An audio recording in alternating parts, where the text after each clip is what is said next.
What is going on, YouTube? Welcome back to my shitty YouTube channel, and today I want to cover a pretty interesting topic within the Fortnite community, more specifically the Fortnite console community.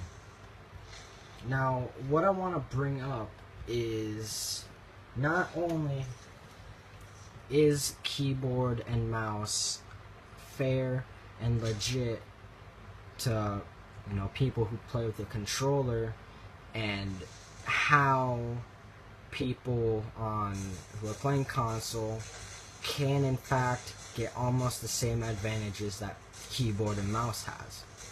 So as you guys may know, Fortnite has been hosting tournaments with money on the line. The winner gets money.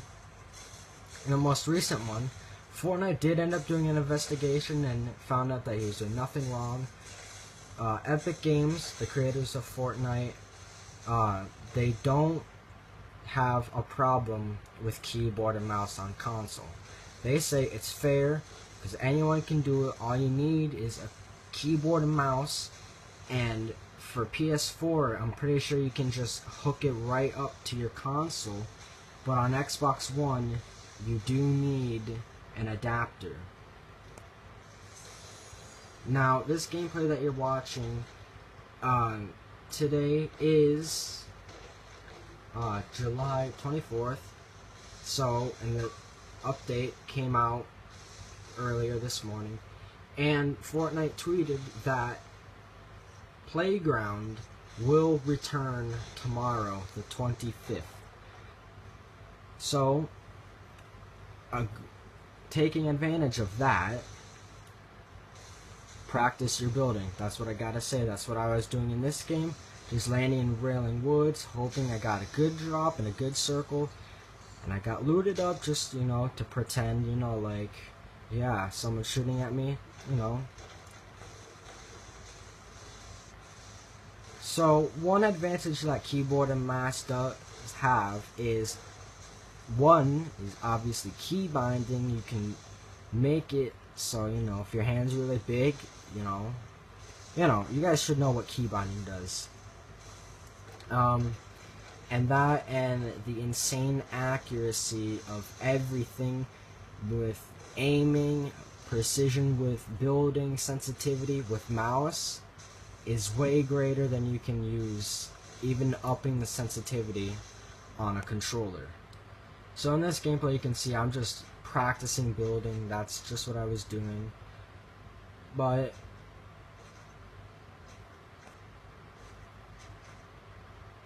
I'm not a good YouTuber. This proves I'm shitty. I can't come up with my words. But here's something I haven't heard anyone talk about before.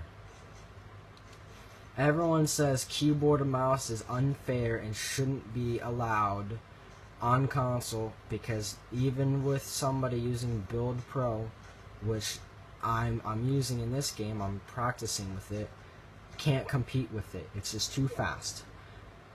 Here's something that not a lot of people have thought about. You guys know scuff controllers, how they're like really good, they come with paddles and stuff on the back, makes it easy. Xbox, Microsoft, they came up with their own version of a scuff in the Xbox One Elite controller. So I haven't heard anybody talk about this before, but you can essentially, it's kind of a watered down version, but you can essentially keybind on a controller and get pretty much the same advantages that keyboard and mouse have. So how might you do this, you might be asking? Well, as you're watching the gameplay and I'm just getting wood, which I should have waited till Playground came out, but I kind of needed to talk about this now while it's big and relevant so I can get views and subs. And yeah, click the subscribe button, please. Help me out, help out a small channel. So let's say you have two people. One of them's using Combat Pro on a regular Xbox controller, and the other one's using a Scuff or Xbox One Elite, and they have Builder Pro on, and they have control freaks for the increased accuracy, and they have the panels on the back. Here's something not a lot of people, know about. So if you're on Xbox One, you can do this on PS4. I don't know how though, but I know you can do it. If you go to your menu and you go all the way to the right and you go down, you can, when you go to settings, go to connect and devices. You go to devices and accessories. You hit configure, and this is essentially key binding. You can make your A button do what the X button does. It's really cool. So, how does this compare to mouse and keyboard? You have the you have the panels. You can essentially make it so you put your sensitivity up. You get the control freaks for extra accuracy, and you can essentially keybind. And that's what I want to bring you people. If